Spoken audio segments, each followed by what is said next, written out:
Salam Pusok, to protect people, Animal. and crops. Oke, ketemu lagi sama saya Martin. Dan di sini saya bersama Pak Denny, kedatangan Pak Denny. Pak Denny ini sudah lumayan lama ya keluar masuk kebun di kelapa sawit di daerah-daerah Sumatera dan lainnya gitu. Kita coba mau ngobrol-ngobrol sedikit nih Pak Denny dengan pemirsa kita, dengan netizen ada pertanyaan. Jadi selamat datang Pak Denny. Halo Pak Denny. Halo. Oke. Selamat sore Pak Selamat Martin. sore Pak Denny. Gimana kabarnya Pak Martin? Baik, Pak Denny apa kabar? Alhamdulillah sehat Pak Alhamdulillah Martin. sehat. Siap. Langsung nih Pak, sebelum pertanyaan yang terlalu dalam langsung mesin fogging nih Pak. Netizen ada yang tanya, benernya tuh langkah-langkah pengendalian UPDKS ini seperti apa sih Pak tahapannya gitu? Gimana menurut Pak Denny? Ya, sebelumnya terima kasih nih Pak Martin udah disuruh ngisi waktunya di YouTube-nya Panorama Ladang Musindo Iya, nih. siap. Jadi kalau kita ngomongin ulat api di kelapa sawit, seru nih Pak, karena ini lumayan bikin pusing para petani juga nih Pak di kebun kelapa sawit. Iya. Kita nih sharing aja Pak ya. Ya, bisa Kalau saya ada salah mungkin bisa dikoreksi nih nanti nih. di komen. Di komen, ya. Karena kita pun masih banyak belajar Pak ya. Benar, Gitu. betul. Jadi kalau kita ngomongin langkah-langkah awal untuk pengendalian ulat api ini sebelum senjata pulswoknya turun nih untuk pengendalian, kita harus identifikasi dulu nih Pak.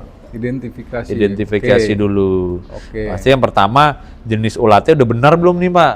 Ulat api nih gitu. Kan ada berbagai macam nih, ada Banyak ulat jenis. kantong, Benar, iya. Jadi kita pastikan dulu kalau ini ulat api, mungkin nanti bisa di-share nih apa namanya ciri-ciri ulat api seperti apa ya Pak Martin. Jadi untuk para penonton juga jelas nih gitu. Jadi yang pertama kita identifikasi jenis ulat. Kalau sudah, nah kita harus identifikasi di kebun langsung Pak. Di kebun langsung. Jadi blok mana yang ada serangan ulat apinya, kita ambil sampling Pak. Oh, maaf Pak, saya potong nih Pak. Iya. Berarti nggak bisa semena-mena kita langsung ambil tindakan kalau itu bukan ulat api gitu misalnya. Iya, karena Jadi emang harus dibedain ya, ini ulat api, ulat kantung, gitu. Harus diidentifikasi dulu. Identifikasi dulu. Oke. Karena penanganannya berbeda tuh Pak. Beda penanganannya. Iya, Oke. penanganannya, treatmentnya beda. Oke, lanjut nih Pak Denny. Iya. Masih diidentifikasi nih. Kelanjutannya bagaimana penghitungan untuk kita ngambil langkah tindakannya tadi. Penjelasannya kira-kira seperti apa nih Pak Denny? Jadi gini Pak. Jadi kita amati per pohon itu, nah itu terutama yang diperiksa itu 3 sampai 5 pelepah aktif Pak. Umumnya pelepah nomor 9 sampai 17 dari pucuk Pak. Dari pucuk. Oke, kalau kita ambil contoh rumusnya seperti ini Pak, untuk mengetahui ambang batas untuk tindakan pengendaliannya Pak.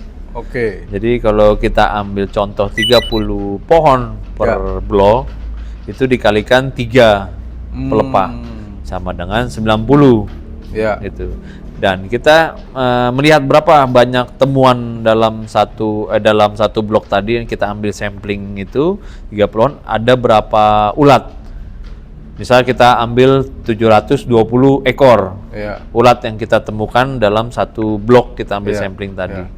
Itu 720 itu dibagi 90 Pak. Dibagi 90. Jadi sama dengan kan 8 ekor per pelepah. Nah, di situ kita ketahui ambang batasnya itu poinnya 8. Gitu. 8 itu kalau kita rekomendasi dari Dinas Perkebunan itu sudah waspada tuh Pak. Kita melihat trennya, apabila meningkat kita harus ambil tindakan untuk treatment. Itu bisa kimiawi atau bisa fogging kimiawi atau fogging biologis Oh, ya ya. Itu. Menarik. Iya, itu bisa kita lakukan setelah kita menghitung rumus dari sampling tadi, Pak. Sampling tadi tuh. Betul. Itu rumus dasar tuh, Pak ya. Rumus dasar itu betul, Menarik, Pak. menarik. Iya. Kayak, kalau saya ulang lagi gimana nih, Pak? Kayaknya ini menarik sekali nih. Jadi berarti 720 dari hasil temuan seumpama. Berarti kan 90 nih tadi. 90. Berarti 90 itu tadi dapatnya dari 30 pohon kan? 30 per pohon, blok. iya. Kali 3 pelepah gitu Iya. ya. Maka 90. Berarti 720 dibagi 90. Dari Hasilnya 8 ekor ulat. Ekor ulat. Iya, per pelepah. Pelepah Betul, berarti ya. per pelepah. Maka sudah waspada tuh. Sudah waspada. Harus hati-hati berarti ya. Betul, iya. Oke. Jadi begitu pemirsa. Gitu. Kurang lebih untuk perumusan dasarnya ya, untuk identifikasi atau monitoring ya Pak Denny ya. Artinya kita sudah bisa melihat titik atau average atau rata-rata di mana sih kita ambil tindakan gitu kira-kira netizen pemirsa kita. Betul. Ya, Pulsok Lover. Nah, selanjutnya Pak Denny, kalau seandainya dia di atas rata-rata itu berarti tadi ambil tindakannya adalah kimiawi lah berarti Iya, gitu ya. bisa kimiawi, bisa biologis. Bisa semuanya berarti ya. Bisa semuanya. Ya mekanis ya, biologis ya. Iya. Ya karena memang sudah ambang batasnya sudah waspada. Waspada, Gitu. betul. Sudah trennya meningkat lagi gitu kan. Nah, tapi kalau di bawah Pak Denny. Kalau di bawah itu sebenarnya ya itu melihat kondisi Pak ya. Kalau sebenarnya bisa juga secara kita kutip secara langsung bisa Pak. Pengutipan ya. Iya, pengutipan apabila itu luasan kebunnya terlalu besar. Ya, gitu. ya. Tapi kalau besar ya harus tetap dilakukan fogging Pak atau Fogging. treatment. Iya, itu bisa dengan kita sarankan malah biologis karena tidak mengganggu atau tidak mematikan ekosistem yang lain kalau biologis kan Pak. Iya. Ya, musuhnya dari ulat api ini kan binatang itu tidak mati kalau pengendaliannya biologis Pak. Benar, betul. Gitu. Masih menjaga inilah ekosistem lah. Ekosistem. Iya. Karena ada binatang. Nah, nanti ada di sini nih gambar binatangnya, musuhnya, biologisnya ulat api nih Pak. Coba di-share nanti di sini. Siapa-siapa aja nih. Siapa-siapa aja, betul. Ya, musuh biologisnya. Oke. Kalau gitu untuk monitoring nih pemirsa, kita sudah dapat tahapan pertama, jangan langsung ambil tindakan, harus diidentifikasi dulu, dimonitoring dulu berapa hasilnya, berapa jumlahnya, maka baru kita bisa tentukan tindakannya. Oke, Pak Denny, kembali lagi nih kita di segmen 3 nih sekarang nih, kultur teknis dan kimiawi. Berarti setelah kita identifikasi dan monitoring pasti ada kultur teknis dan kimiawinya nih Pak, sepertinya nih gitu. Artinya ada pengendalian lingkungannya di sini. Betul. Termasuk pengendalian kimiawinya. Sekarang kita coba bahas pengendalian teknisnya nih. Apa aja nih Pak Denny kira-kira? Jadi kalau untuk pengendalian kultur teknisnya itu bisa dengan memanipulasi lingkungan Pak. Ya. Jadi pertama kita harus pangkas pelepah yang terlalu rapat Pak. Ya.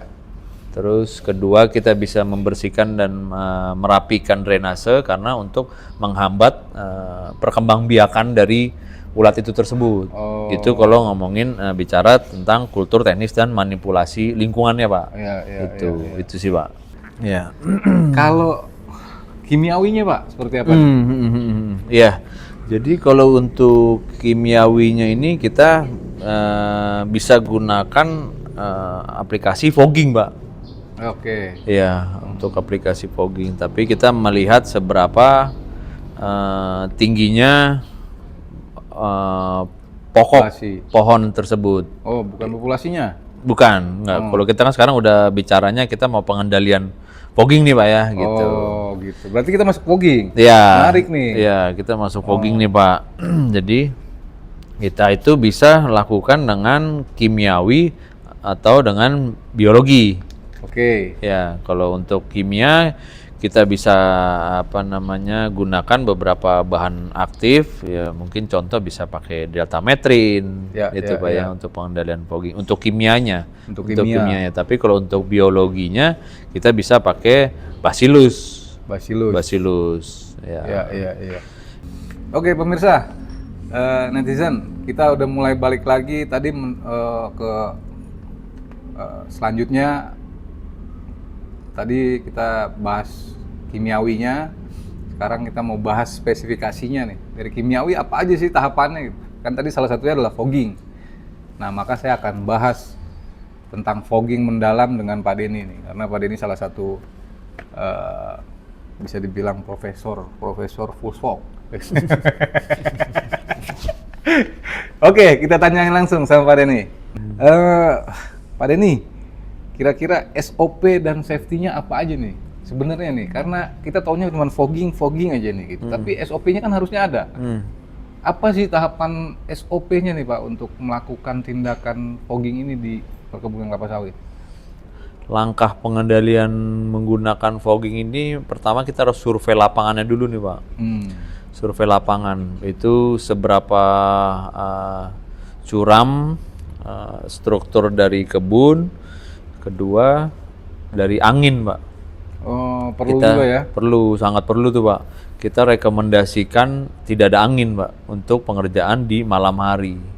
Itu biasanya itu jam 9 ke atas itu angin sudah mulai apa namanya tidak sepi, sudah malah. ya sudah Nggak ada angin tidak lah. ada angin ya. Cuman dilihat juga dari berbagai tempat area lokasi itu berbeda tuh. Tidak semua pada jam saat itu sama tuh Pak. Itu makanya lakukan survei dulu jam berapa. Begitu kita sudah dapat jamnya, nah kita briefingkan tuh tim-tim yang akan siap untuk melaksanakan fogging besok malamnya. Kita tentukan dulu berapa orang dan berapa luas kebun yang akan kita aplikasikan fogging. Karena dari situ kita harus menyiapkan solar, bensin, dan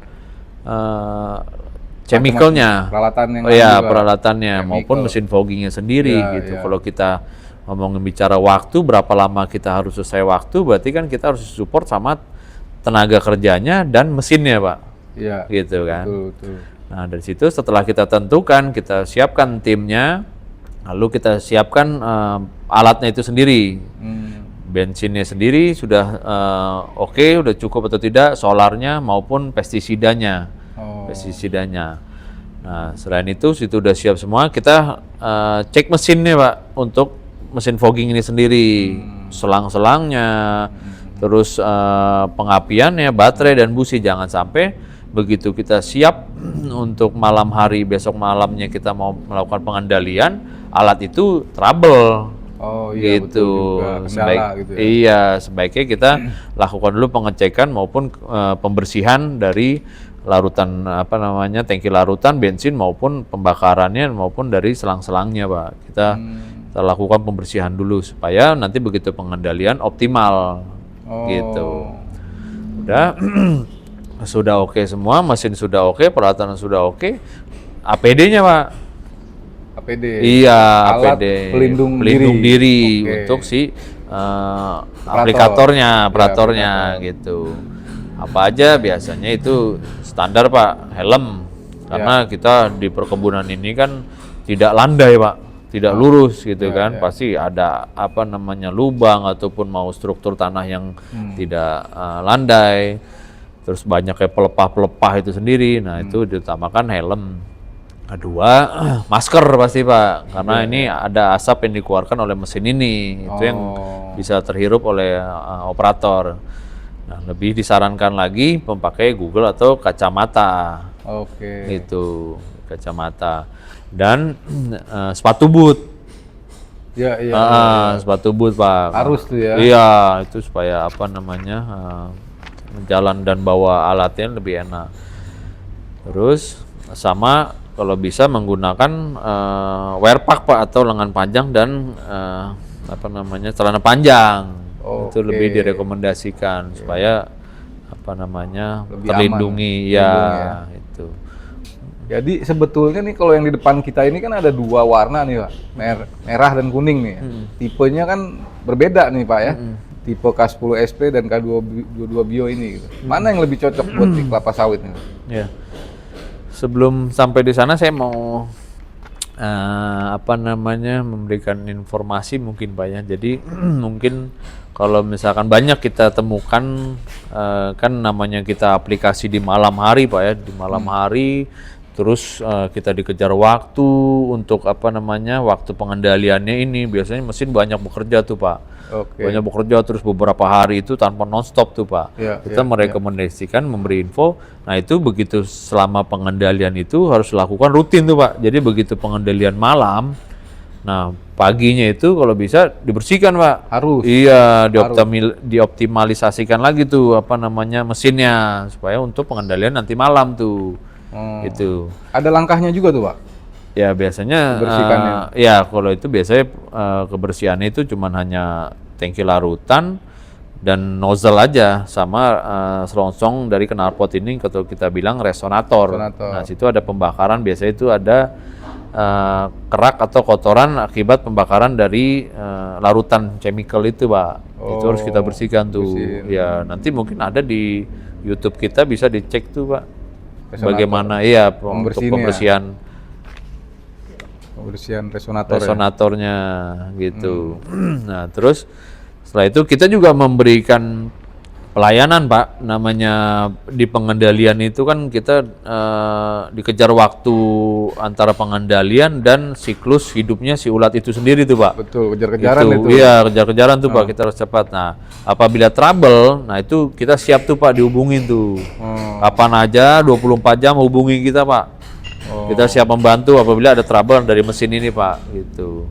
Dan ada beberapa area juga kita melihat situasi dan kondisi, kita bisa bantu monitoring di sana Pak, gitu. Tergantung seberapa beratnya nih Pak, gitu. Ada beberapa perkebunan diminta kita untuk datang sana, kita melihat situasi dan kondisi waktu kita siap, kita bisa bantu tuh Pak ke sana tuh untuk melihat kondisi mesin aja Pak ya. Kita bantu untuk melihat kondisi mesin supaya optimal dan kita bisa memberi training itu Pak.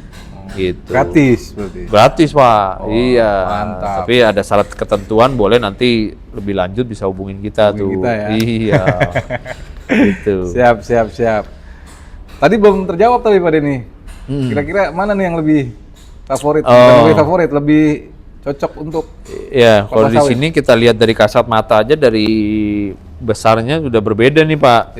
Yang satu tangkinya satu, yang ini yang atas tangkinya dua nih, gitu. Berarti output yang dikeluarkan udah pasti berbeda nih Pak, gitu. Ya kan. Jadi kalau kita mau perkenalan sendiri yang bawah ini tipe kita untuk K10SP. Ini hanya satu tangki larutan dengan kapasitas 5 liter dan nozzle-nya hanya satu. Dan ini kita rekomendasikan biasanya untuk pengendalian nyamuk di pemukiman, Pak. Di pemukiman. Berarti tidak cocok untuk perkebunan. Ya, cocok untuk tanaman rendah, Pak. Tanaman rendah dan dia hanya bisa kimiawi. Tidak bisa biologi. Ini yang untuk K10SP. Tapi kalau yang atas ini K22 bio. Dengan tangki 5 kali 2 liter. Dan output yang dihasilkan itu ada 4 nozzle di depan. Gitu. Terbagi dari tangki depan itu 2 nozzle, tangki belakang itu 2 nozzle. Ini dengan sistem pendinginan sebelum biologi dikeluarkan di nozzle kedua, gitu. Mungkin selengkapnya nanti kita bahas di video berikutnya tentang ini. Iya, spesifikasi dan kegunaannya. Kurang lebih kegunaannya itu Pak kalau untuk dua tipe busok ini. Kalau kita bahas lebih cocok di perkelapa sawitan, sebenarnya dua-duanya cocok berarti ya Pak? Cocok. Ini buat tanaman rendah tapi. Iya. Ini tanaman tinggi dan biologis. Iya, dan biologis bisa, kimia bisa. Nah, ini dia lebih lebih primadona lah ya. Iya. Oke, wah mantep Pak Denny nih. Ringkas, padat, jelas. Gila, berarti semua sudah dibahas sama Pak Denny nih. Kultur-kultur singkatnya itu ada pengendalian dari mekanis, biologis, kimiawi, sampai kepada mesin fogging yang pas yang kita lakukan di sana itu apa-apa saja. Dan semua ada aturannya. Betul. Semua harus ada aturan dan langkah-langkahnya begitu Pak Martin. Aman dan tepat sasaran. Sasaran. Betul sekali. Pak Denny, terima kasih banyak atas waktu dan tempatnya. Sama-sama. Terima Kira-kira kasih. kita bisa ketemu lagi di waktu dan kesempatan dan di episode selanjutnya. Sering-sering Pak saya isi ini Pak biar Siap. berbagi ilmu ya kan. Saya juga belajar Pak. Betul Pak Denny ya. Betul. Saya undang lagi nanti nih. Iya Pak. Sehari 3 kali. Oke pemirsa, salam bushwalk to protect people Animal. and crops. Oke.